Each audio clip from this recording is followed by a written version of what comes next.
Deux puissantes explosions ont frappé Beyrouth ce mardi, provoquant un immense champignon de fumée dans la capitale du Liban. Il y a au moins 50 morts et plus de 750 blessés. L'origine des explosions est pour le moment inconnue. Un immense champignon de fumée dans le ciel de Beyrouth ce mardi. Deux puissantes explosions successives ont secoué la capitale du Liban.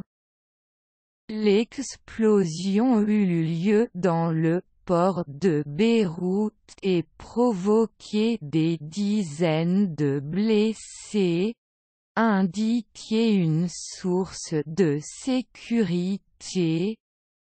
Selon un bilan encore provisoire, la catastrophe fait au moins 50 morts et 750 blessés. Pour le moment, l'origine de ces explosions est inconnue. Un responsable de la sécurité évoque des matières explosives confisquées. Sur les réseaux sociaux, des vidéos montrent une première explosion suivie d'une autre qui provoque un gigantesque nuage de fumée. Les vitres de nombreux immeubles et magasins ont été brisées à des kilomètres à la ronde. Des déflagrations entendues jusqu'à Chypre. Djaï sentit comme un tremblement de terre et puis après une énorme déflagration et les vitres se sont cassées.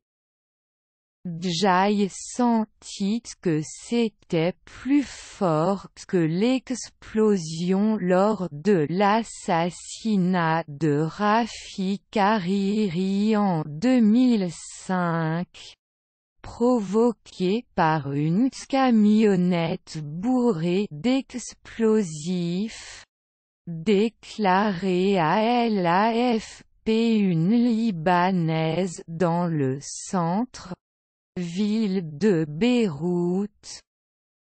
Selon des témoins, les déflagrations ont été entendues jusqu'à la ville côtière de Larnaca, à Chypre, distante d'un peu plus de 200 km des côtes libanaises.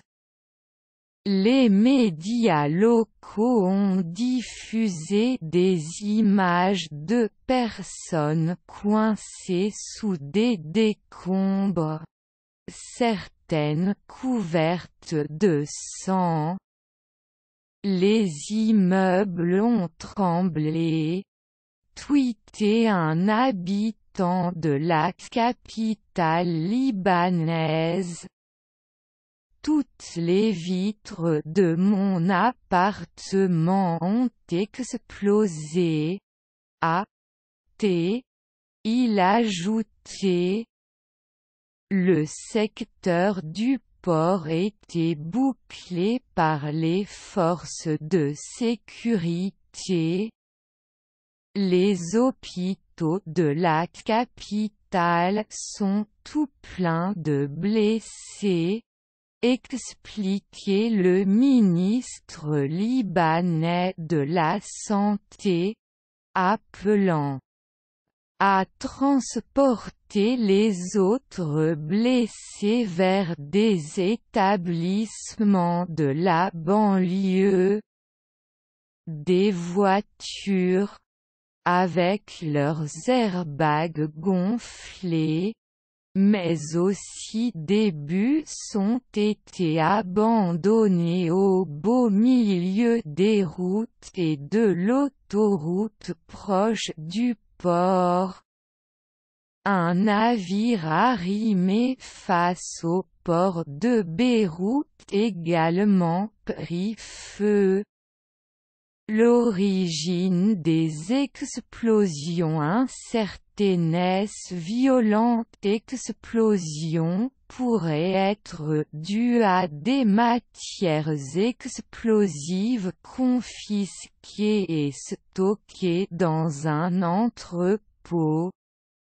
Il semble qu'il ait un entrepôt contenant des matières confisquées depuis des années, et il semblerait qu'il s'agissait de matières très explosives, indiquait le directeur général de la Sûreté générale Abbas Ibrahim, interrogé par des télévisions en se déplaçant dans le secteur. Les services concernés mènent l'enquête. Ils diront quelle est la nature de l'incident. Il ajoutait. Le Premier ministre libanais, Hassan Diab, dénonçait une catastrophe. Ce qui cesse de passer aujourd'hui ne passera pas sans que des comptes soient rendus. Les responsables de cette catastrophe devront payer le prix, soulignait le chef du gouvernement lors d'une allocution télévisée. Journée de deuil national mercredi. Le Premier ministre libanais également annoncé un jour de deuil national mercredi. Le président, Michel Aoun, lui convoquait mardi soir une réunion urgente du Conseil supérieur de la défense. La France envoie des secours et des moyens. Emmanuel Macron a annoncé mardi soir l'acheminement des secours et moyens français à Beyrouth. J'exprime ma solidarité fraternelle avec les Libanais après l'explosion qui fait tant de victimes et de dégâts ce soir à Beyrouth. La France se tient aux côtés du Liban. Toujours. Tweeté le chef de l'État. Le ministre français des Affaires étrangères Jean-Yves Le Drian avait souligné un peu plus tôt que la France se tient et se tiendra toujours aux côtés du Liban et des Libanais. Elle est disposée à apporter son assistance en fonction des besoins qu'exprimeront les autorités libanaises.